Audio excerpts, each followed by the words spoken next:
Good afternoon বন্ধুরা, দেখুন আপনারা বয়স কিভাবে কমিয়ে রাখতে হয়। এরকমভাবে চুল গোপ সব রং করে রাখবেন। আপনার যা বয়স মনে হবে তার থেকে অন্তত 15 বছর কম। এরকমভাবে যদি আপনি বয়সটা আপনার কমিয়ে রাখেন, ধরে রাখতে পারেন, তাহলে আপনারা যে আপনাদের কাকা বলে ডাকে সে ডাকবে দাদা, আর যে কাকা ডাকে সে ডাকবে দাদু, সেটা ডাকবে না। বয়সটা এরকম যদি ধরে রাখতে পারেন আমার মতো, তাহলে যে দাদু ডাকে সে আপনাকে কাকা ডাকবে।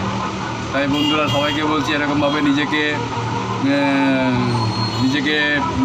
ধরে রাখুন, নিজের বয়সটাকে ধরে রাখুন, আর সবাই ভালো থাকুন, সুস্থ থাকুন।